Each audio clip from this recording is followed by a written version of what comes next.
Now let's begin. Sean Ferguson stood in the kitchen of his modest suburban home, watching his 16-year-old daughter Mercedes practice her violin through the doorway. The late afternoon sunlight caught the concentration on her face as she worked through a complex passage from Tchaikovsky.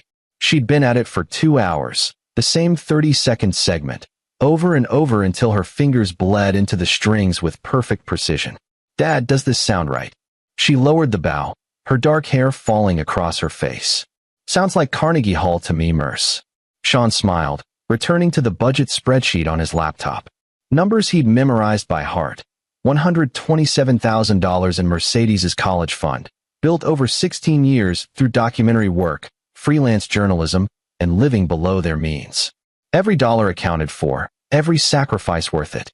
His wife, Virginia, walked in, phone pressed to her ear, her expression tense. "Yes, Mom. This Sunday. I know."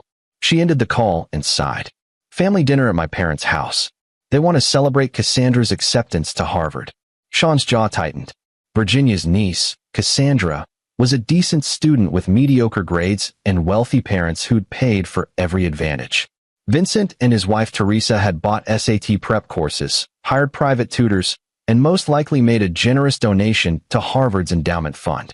Meanwhile, Mercedes had earned straight A's, taught herself 3 languages, and volunteered at the Children's Hospital while mastering the violin. "That's great for her," Sean said evenly. "Mercedes has her interview at Juilliard next month." Different paths. Virginia's eyes flickered with something Sean couldn't read. "About that, my mother wants to discuss something important on Sunday.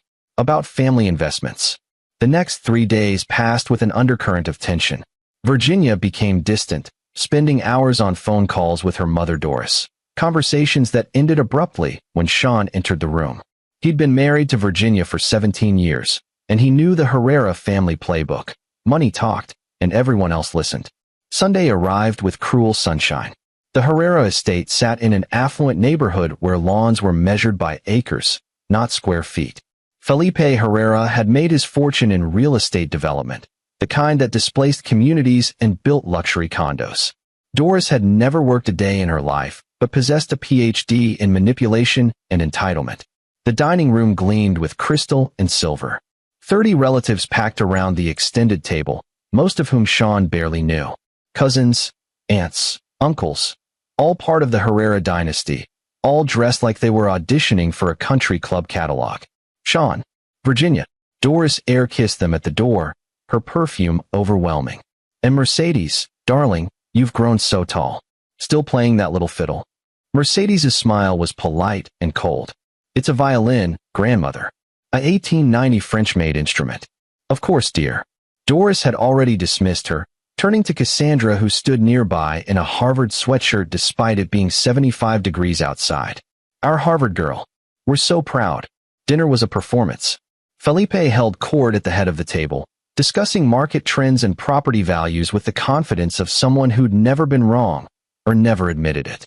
Vincent, Virginia's younger brother, matched his father's arrogance, detailing Cassandra's future at Harvard as if she'd already graduated summa cum laude. "Full pre-med track," Vincent announced, gesturing with his wine glass. "She'll be a neurosurgeon, the youngest in the family." Sean cut his steak, saying nothing. Beside him, Mercedes pushed food around her plate, her eyes distant. She'd learned early how these gatherings worked. The Herreras performed, everyone else applauded. After dessert, Doris stood and tapped her glass with a spoon. "Family, we have important matters to discuss. Felipe and I have been reviewing our financial portfolio." Sean's instincts, honed from years of investigative journalism, sparked to life. He noticed Virginia wouldn't meet his eyes. "We've encountered some temporary setbacks," Felipe said, his voice tight. "Market corrections, unexpected expenses. Nothing we can't weather, but it requires family unity. Family sacrifice. Cassandra's Harvard tuition is $320,000 for 4 years, Doris continued, her smile sharp as broken glass. "We've covered the first year, but we need to consolidate family resources for the remaining 3. The room fell silent. Sean felt Mercedes tense beside him. "We know Sean and Virginia have been saving for Mercedes's education," Doris said, her eyes locking onto Sean. "But let's be realistic. Cassandra has been accepted to Harvard." "Harvard?" Mercedes can attend community college, then transfer to a state school. She'll still get a degree. Sean's blood turned to ice. Excuse me. Your daughter can go to community college, Felipe said, as if explaining something to a child. Cassandra deserves Harvard more. The return on investment is obvious. A Harvard medical degree versus, what? Music school. Juilliard. Mercedes whispered, her voice barely audible. Exactly. Doris waved her hand dismissively. Playing violin isn't a career, dear. It's a hobby. Cassandra will save lives. Your niece deserves this opportunity more than you do. Sean stood slowly, his chair scraping against hardwood. Every eye in the room turned toward him. Let me make sure I understand.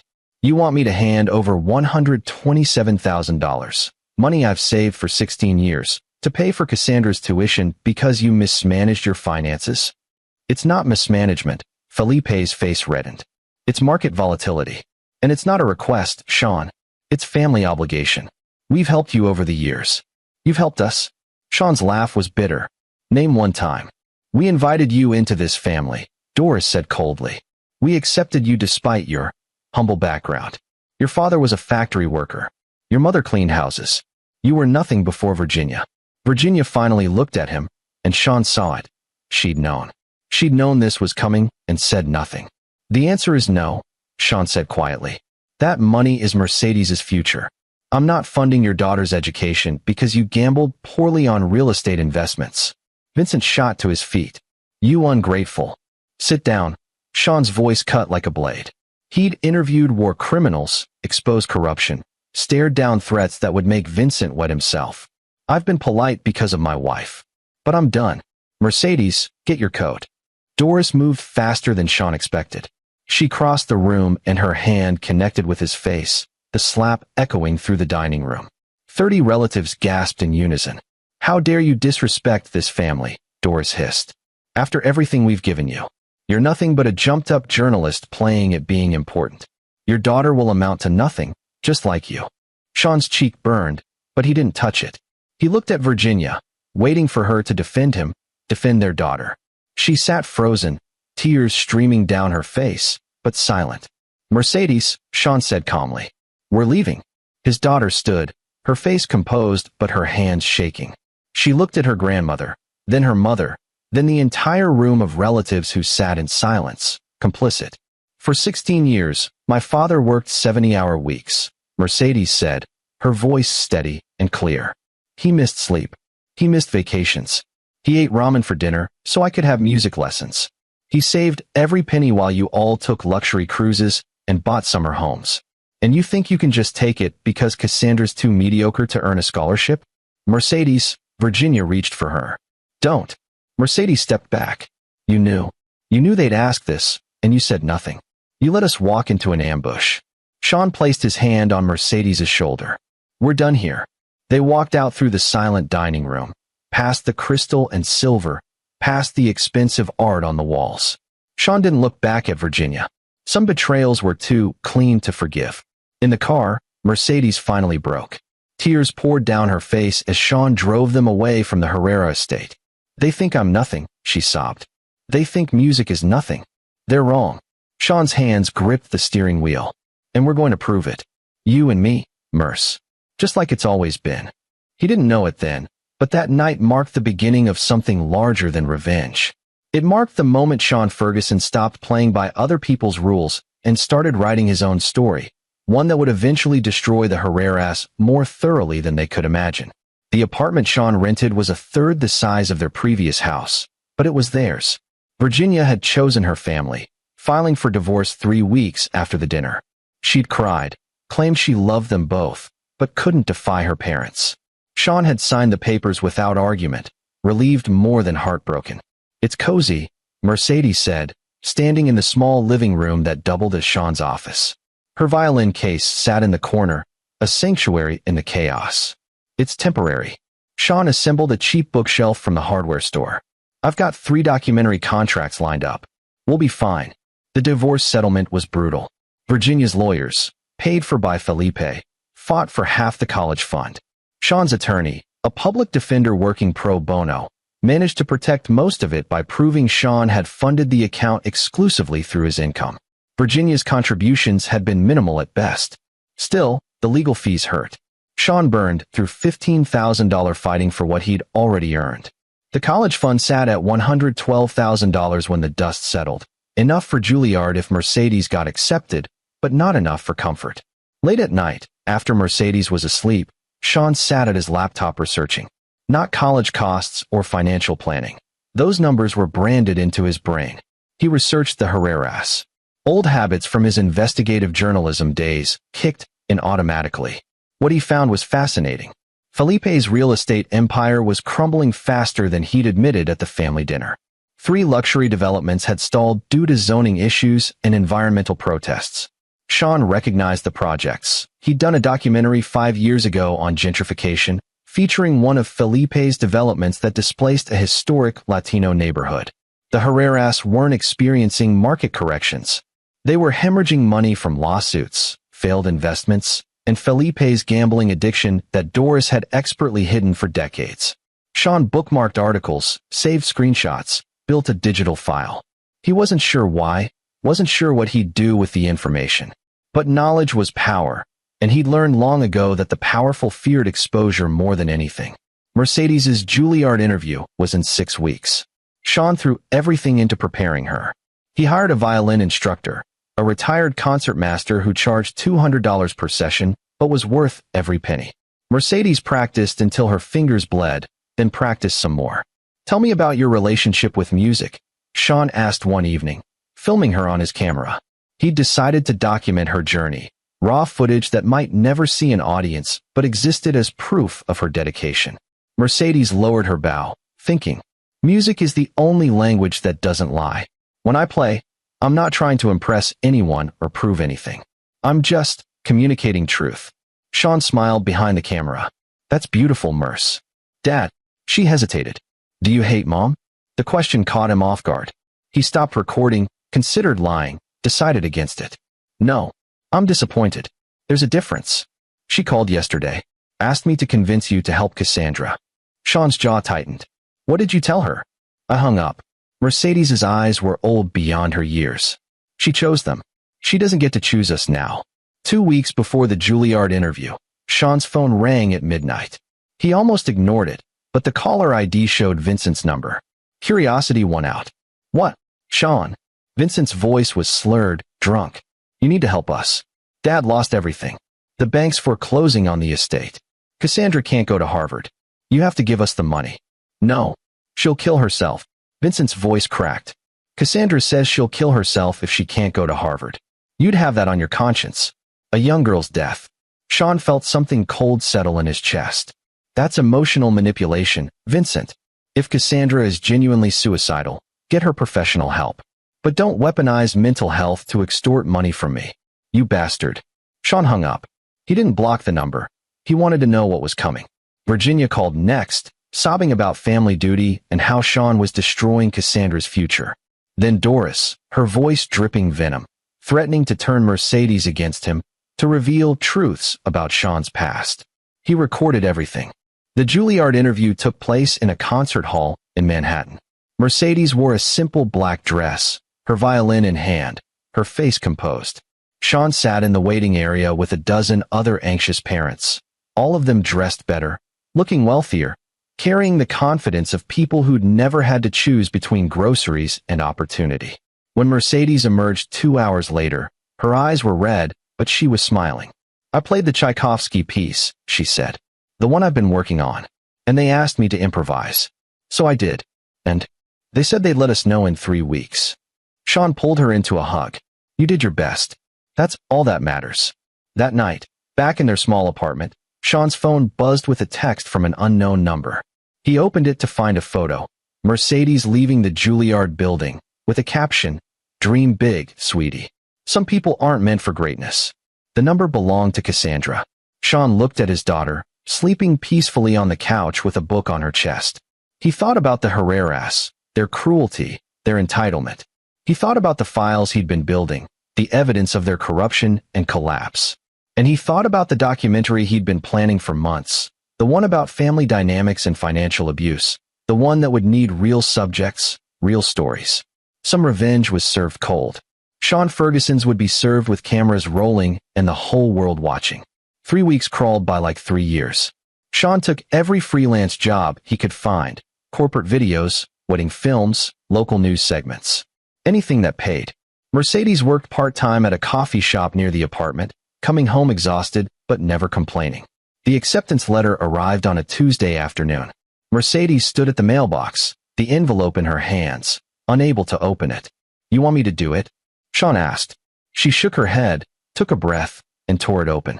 Her eyes scanned the page once, twice. Then she looked up at Sean with tears streaming down her face. "I got in. Full scholarship for the first year, partial for the remaining 3. They want me, Dad. Juilliard wants me." Sean swept her into his arms, his own eyes burning. "I never doubted it. Not for a second." That night, they celebrated with cheap Chinese takeout and sparkling cider. Mercedes called 3 friends, screaming into the phone about her acceptance. Sean posted nothing on social media. He'd learned that lesson. The Herreras monitored everything. But word spread anyway. The classical music community was small, and Juilliard acceptances were prestigious.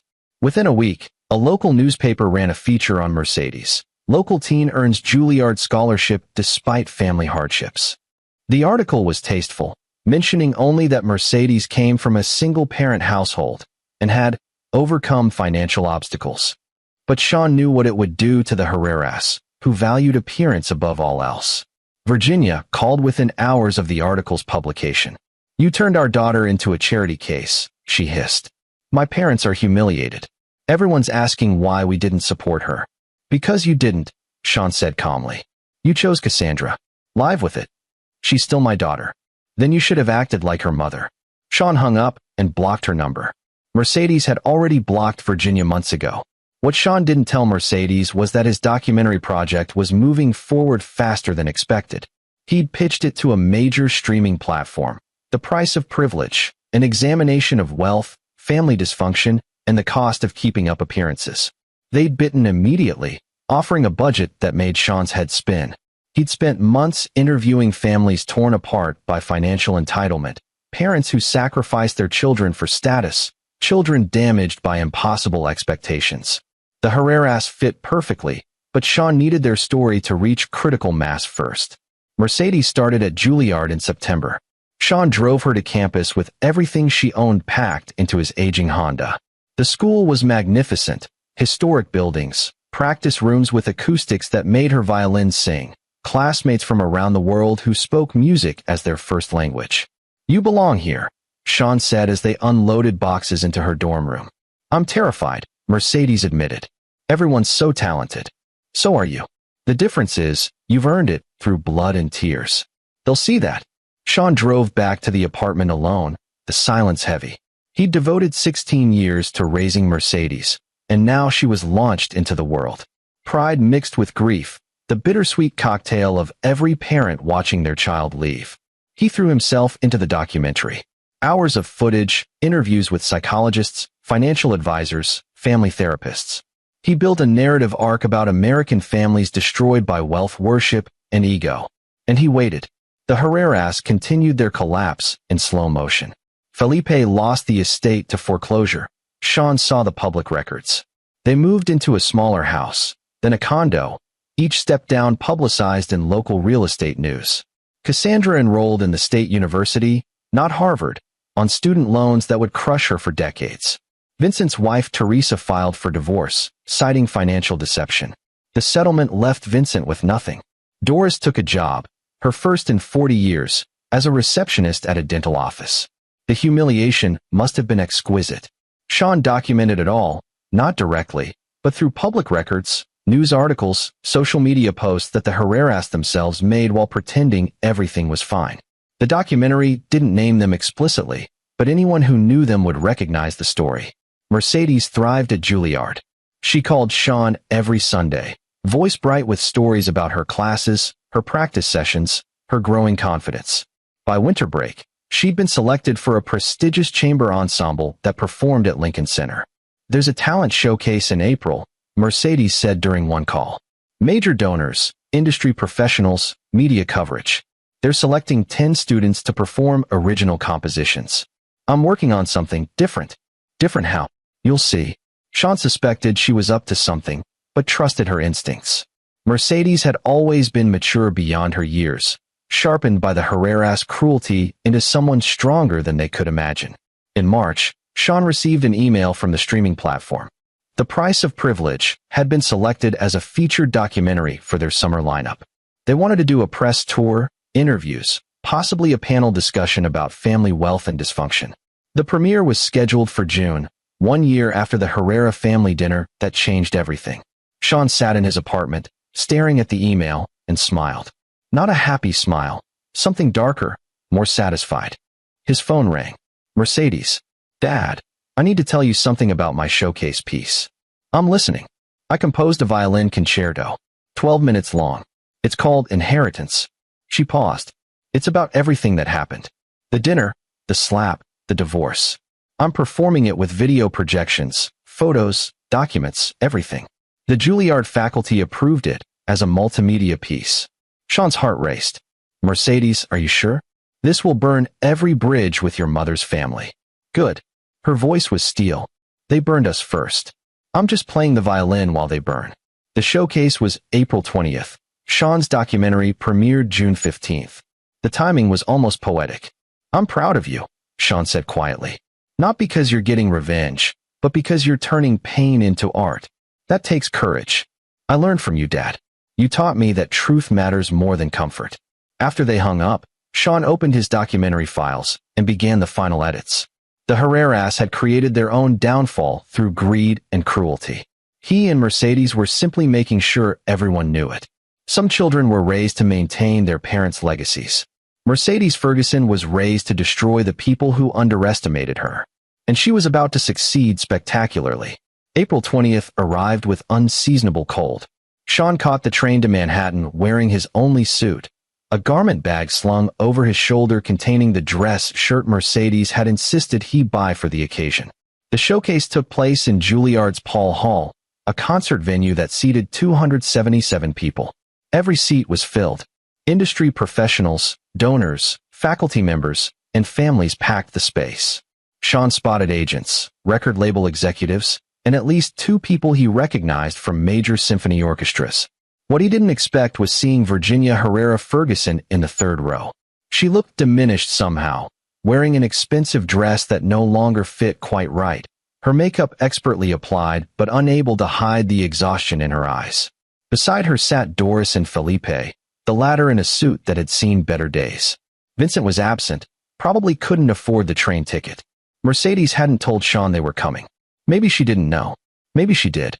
The showcase began with a piano prodigy, then a cellist, then a soprano whose voice could shatter crystal. Each performance was extraordinary. Sean barely registered them, his focus on Mercedes, who sat backstage preparing for her piece. Finally, the announcer's voice. Mercedes Ferguson, performing her original composition, Inheritance. The lights dimmed. Mercedes walked onto the stage in a crimson dress, her violin gleaming under the spotlights. She didn't smile, didn't acknowledge the applause. She simply raised her instrument and began to play. The first notes were delicate, almost fragile, a child's melody, innocent and hopeful. Behind her, a screen flickered to life, showing images, a little girl with a violin, birthday parties, Christmas mornings. Sean recognized the photos from their family albums, from before everything fell apart. Then the music shifted. The melody turned aggressive, discordant. The screen showed new images, the Herrera estate, luxury cars, designer shopping bags. Photos from Virginia's social media, images of excess and waste. Mercedes's violin screamed now, the bow attacking the strings. The audience sat transfixed, some leaning forward in their seats. A photo appeared on screen, the family dinner, taken by someone before the confrontation. 30 people around a table, glasses raised, smiles fixed. The music became chaotic, violent. Then silence. Mercedes lowered her violin and spoke into the microphone, her voice clear and unwavering. This piece is called Inheritance. It's about what we're given by our families and what we choose to keep. She raised her bow again. This final movement is called Emancipation. The music that followed was unlike anything Sean had ever heard. It was triumph and sorrow blended together, a melody that built and built until the entire hall seemed to vibrate with it.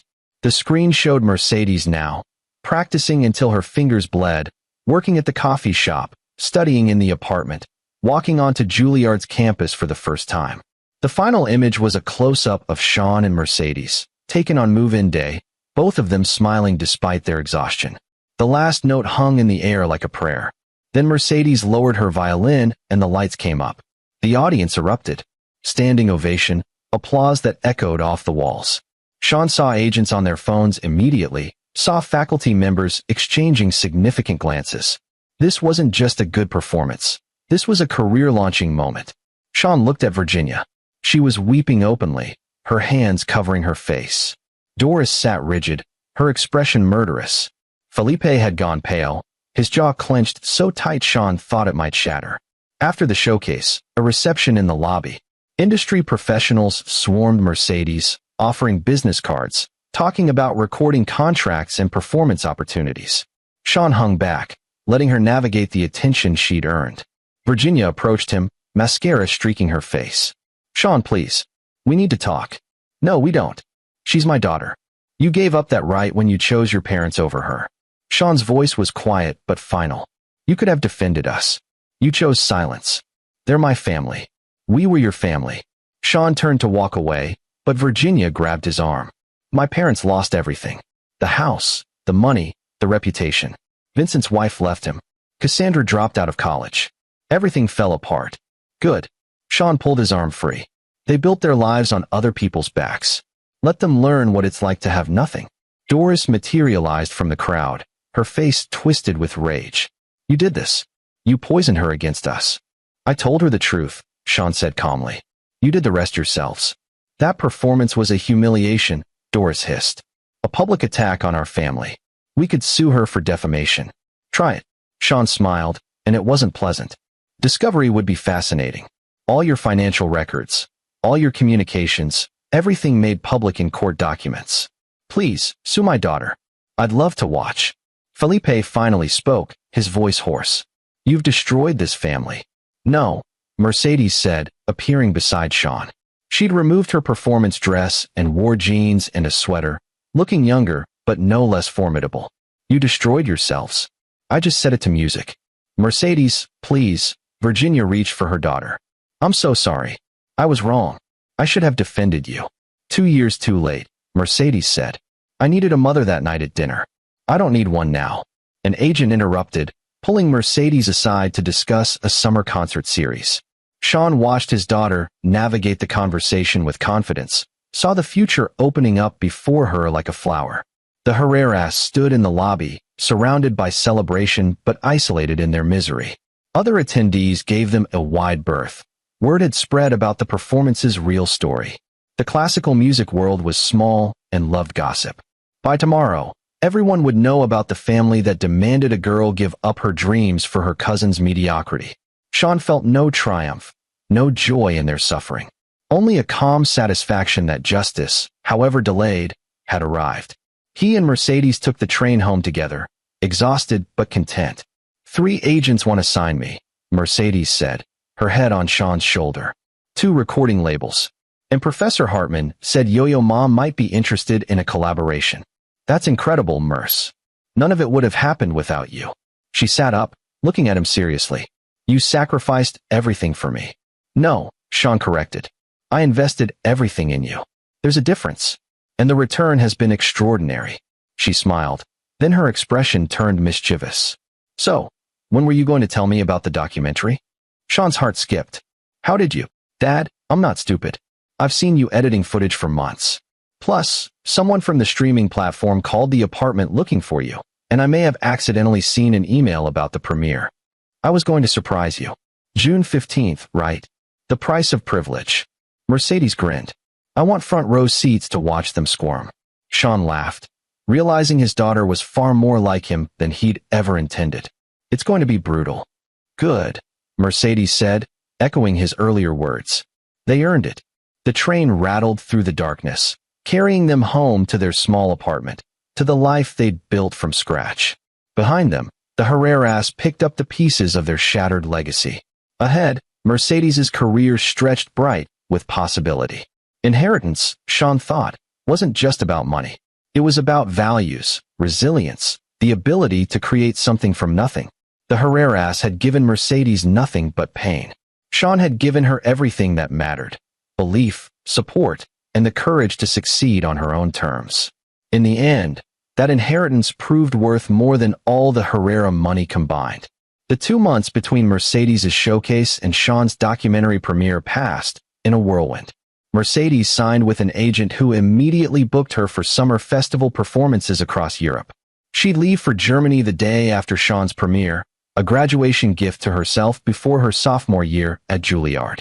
Sean finalized the documentary in marathon editing sessions, polishing every frame until it gleamed with truth. The streaming platform's marketing team went aggressive, promoting it as the most unflinching examination of American wealth worship since the Queen of Versailles. Virginia called Sean 3 times, leaving voicemails he never returned.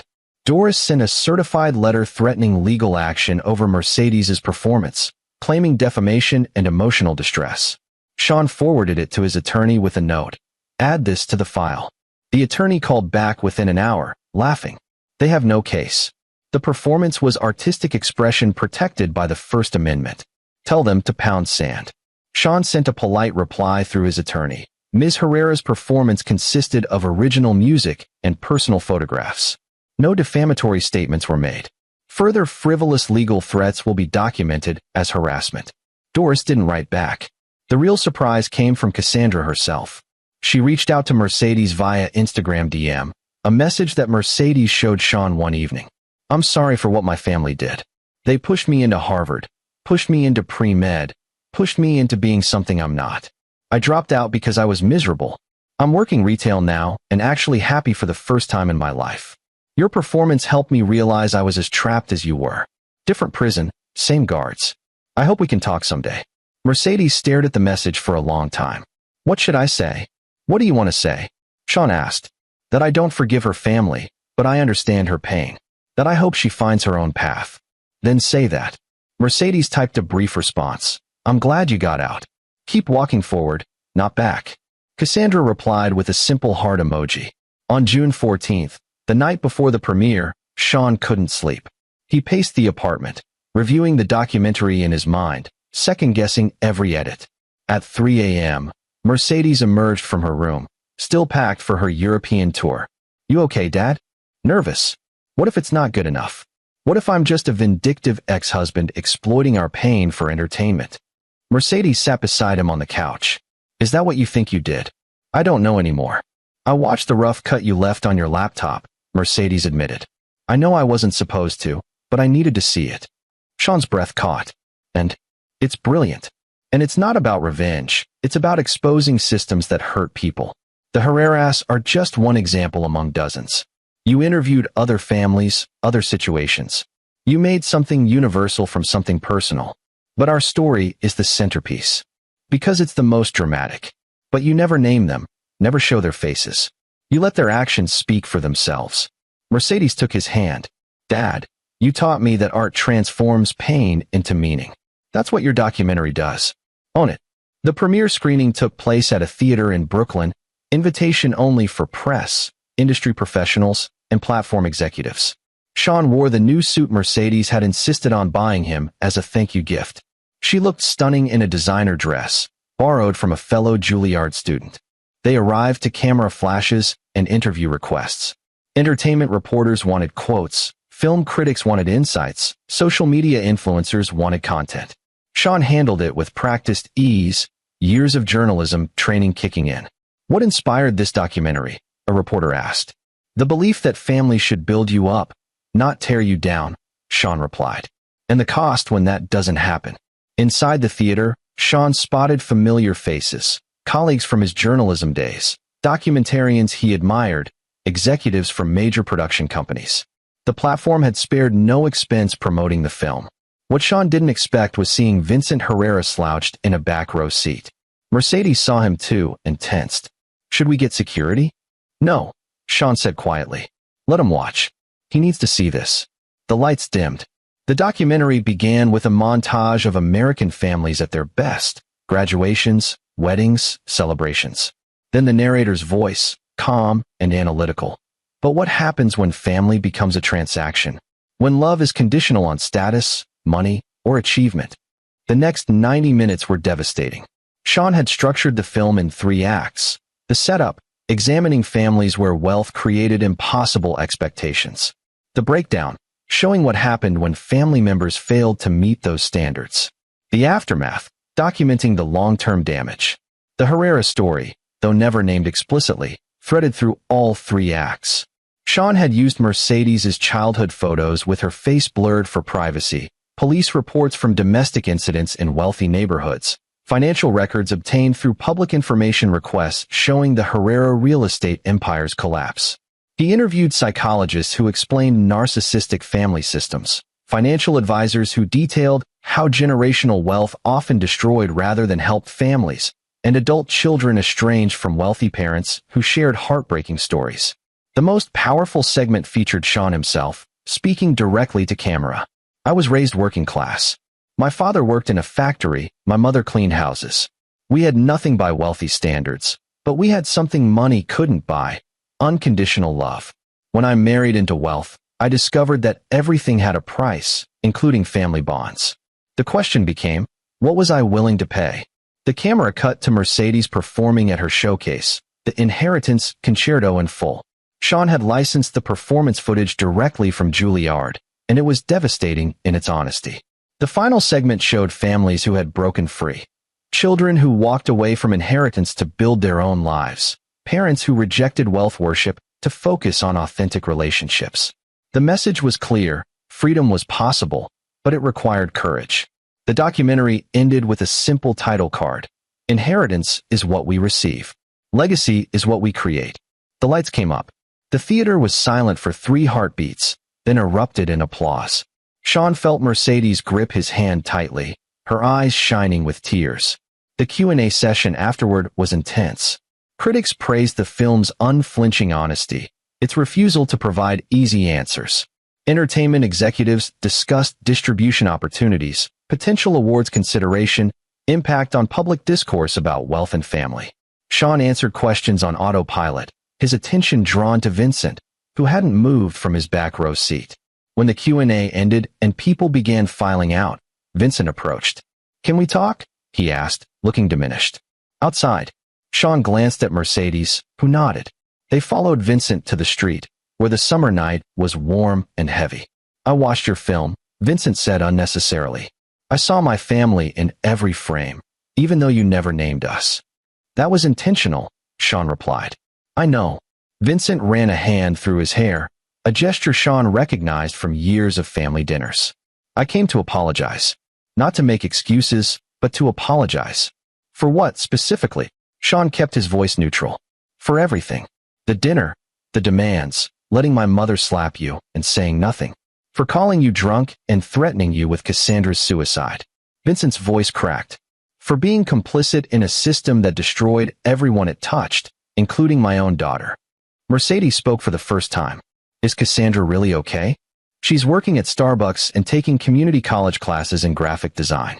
She's happy, happier than I ever was at her age." Vincent looked at Mercedes directly. "Your performance, your success, it showed her another way. She realized she didn't have to live my parents' dreams." "And you?" Sean asked. "Divorced. Broke. Living in a studio apartment and working construction." Vincent smiled without humor. "Everything I was raised to avoid. And I've never slept better." Sean studied him, looking for manipulation, for angles. He found only exhaustion and something that might be genuine regret. "I'm not looking for forgiveness," Vincent continued. "I know what we did is unforgivable. I just wanted you to know that your documentary, Mercedes's performance, they didn't destroy my family. They revealed what was already there.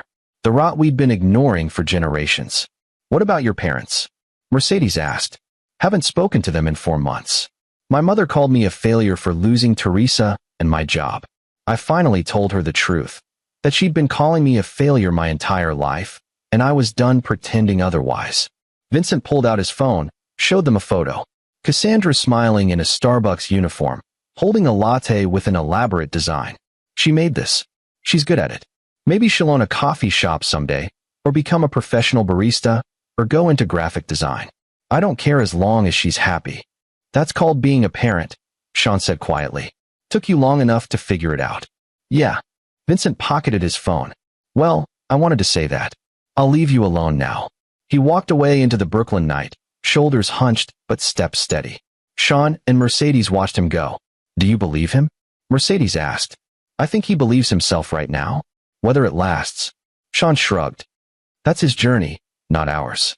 They returned to the theater for the after-party, where producers and distributors circled Sean with offers and opportunities. The documentary was already generating buzz on social media, trending on multiple platforms. Critics were calling it essential viewing, a cultural touchstone. At midnight, Sean and Mercedes escaped to a quiet diner near their apartment. They sat in a booth, sharing pie and coffee, exhausted but satisfied. 2 years ago, we were in that dining room, Mercedes said, stirring her coffee absently. Grandmother slapped you. We walked out with nothing but each other. Best decision I ever made, Sean said. You know what's funny? They wanted to take my future to preserve theirs. But they destroyed their own future trying. Greed does that. It eats from the inside. Mercedes's phone buzzed. She glanced at it, and her eyes widened. Oh my God. What? The New York Times wants to interview me. Tomorrow morning. About the performance and the documentary, and she kept scrolling. And my European tour and my career, and they want to know if I'll write a first-person essay about family estrangement and artistic expression. You should do it, Sean said immediately. You think. Mercedes, you've lived through something most people can't imagine. You survived, thrived, turned pain into art. If you can help even one person dealing with toxic family dynamics, it's worth sharing your story. She bit her lip, considering. What if Mom sees it? She'll see it. The Herreras will all see it. They'll recognize themselves in every word, even if you don't name them. Sean leaned forward. But this isn't about them anymore. It stopped being about them the moment you walked onto that stage. This is about you owning your narrative. Mercedes nodded slowly, then texted back. Yes. Interview confirmed for 10 a.m. They finished their pie in comfortable silence. Outside, New York City hummed with late-night energy, taxis honking, people laughing, the eternal rhythm of a place that never slept and never forgot. Sean's phone buzzed. An email from the streaming platform, preliminary viewing numbers for the documentary's first 6 hours. Over 2 million streams already, with projections suggesting 10 million in the first week. The email continued. Early social media analysis shows massive engagement, particularly from people sharing their own toxic family experiences. You've started a conversation. Well done. Sean showed Mercedes the email. She read it and smiled. Grandmother must be losing her mind. Probably, Sean agreed. But that's not why we did this. No, Mercedes said.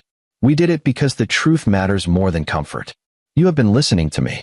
They paid the bill and walked home through the quiet streets, father and daughter, survivors of a battle they'd won not through violence, but through excellence. The Herreras had tried to break them. Instead, they'd forged them into something stronger. Tomorrow, Mercedes would give her interview. Next week, she'd fly to Europe for her tour.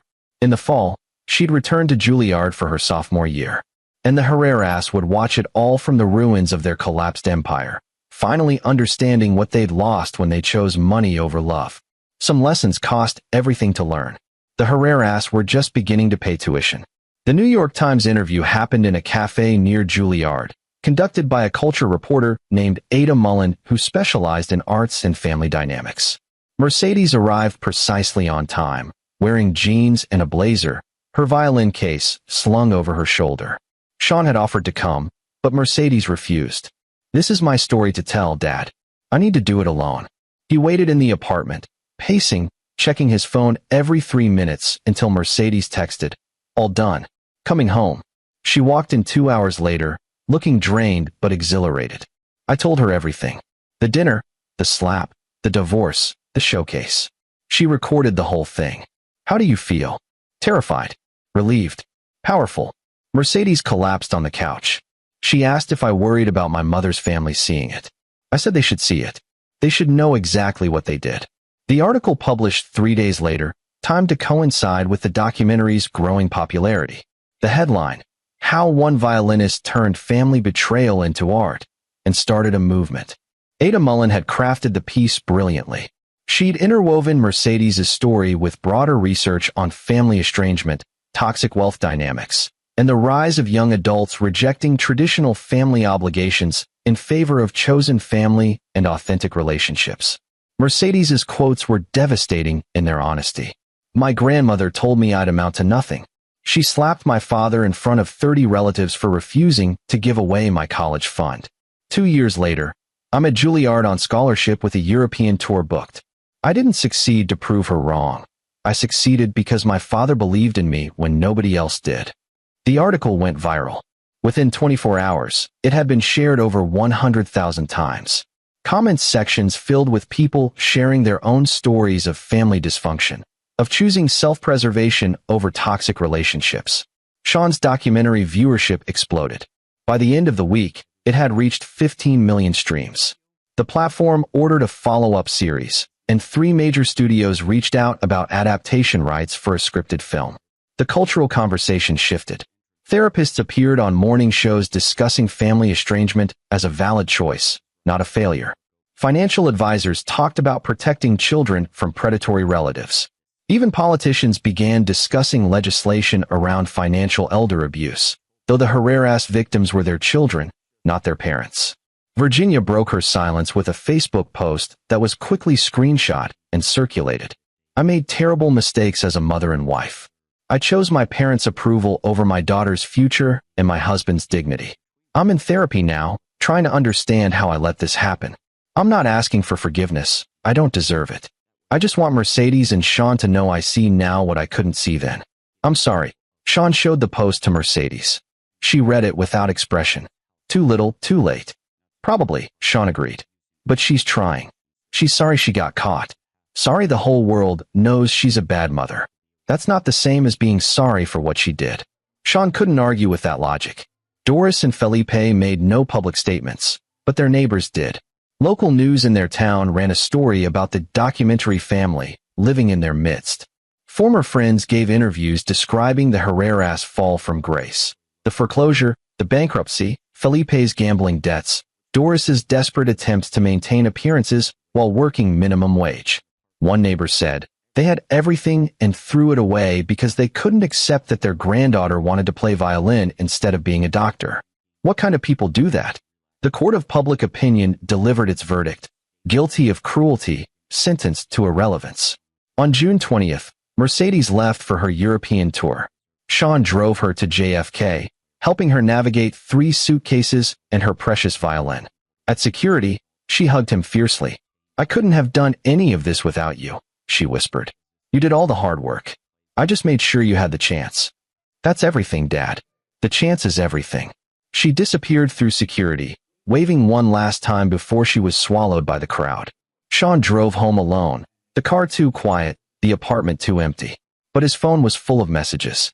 Interview requests, speaking opportunities, consulting offers from other families navigating similar dynamics. The documentary had struck a nerve, and people wanted guidance. Sean spent the summer developing a workshop series for estranged adult children, partnering with therapists to create resources for people cutting ties with toxic families. He appeared on podcasts, wrote articles, became an unexpected advocate for family estrangement as a legitimate choice. Mercedes sent photos from Prague, from Vienna, from Berlin. Concert halls, standing ovations, meetings with famous conductors.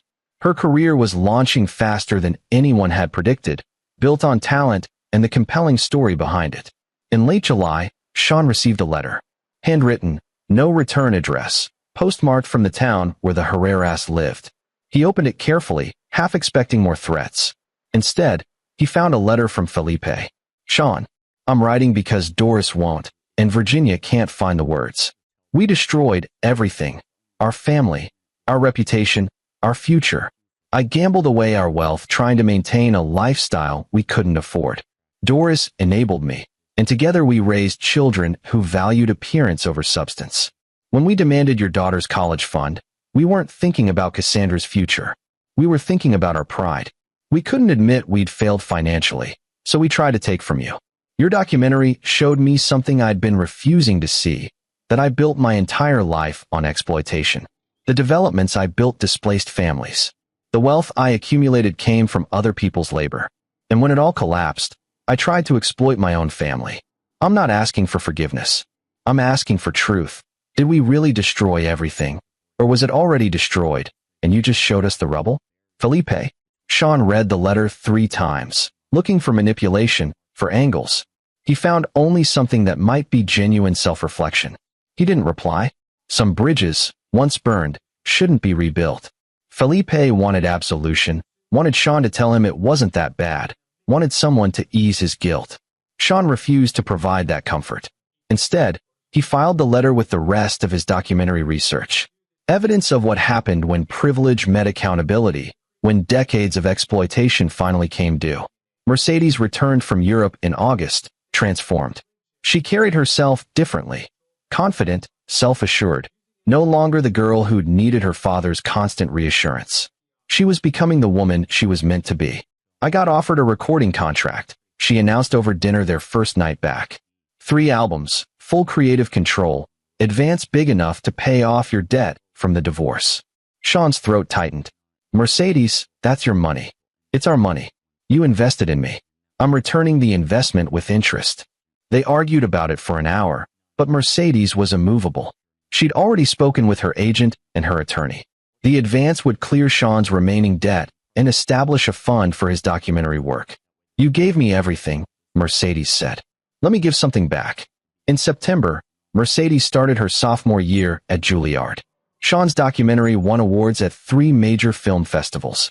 The workshop series for estranged families expanded nationwide. The follow-up documentary series entered production. Life moved forward. 2 years after walking out of that family dinner, Sean and Mercedes had built something the Herreras could never understand. A relationship based on mutual respect, unconditional support, and authentic love. Doris sent one final message, via an attorney, demanding that Sean and Mercedes sign non-disparagement agreements and stop publicly humiliating the family. Sean's attorney responded with a single sentence: the truth is not disparagement. They never heard from the Herreras again. On Mercedes' 20th birthday, Sean gave her a gift, the original college fund account book, showing every deposit over 16 years. She held it like the treasure it was, tears streaming down her face. This is your real inheritance, Sean said. Not the money, that's gone, spent on your education, but the proof that you were worth every sacrifice. I'm going to keep this forever, Mercedes whispered. Good. And someday, when you have children of your own, you'll understand what it meant to make those deposits. Not the financial sacrifice, but the emotional investment. That's the inheritance that matters. Mercedes performed at Carnegie Hall that winter, her first major solo concert. Sean sat in the audience surrounded by industry professionals, critics, and fans who'd followed her journey from that viral showcase performance. The program included her Inheritance Concerto, revised and expanded into a full symphony. As she played, Sean thought about the Herreras, wherever they were, hearing about this moment secondhand or not at all. He felt no triumph over their downfall, no joy in their suffering. Only profound gratitude that he'd walked away when he did, that he'd chosen his daughter over their money, that he'd valued love over comfort. The symphony ended to thunderous applause. Mercedes took her bows, then looked directly at Sean in the audience and mouthed, "Thank you." He mouthed back, "I love you." In the lobby afterward, a young woman approached Sean nervously. "Mr. Ferguson? I'm Cassandra Herrera."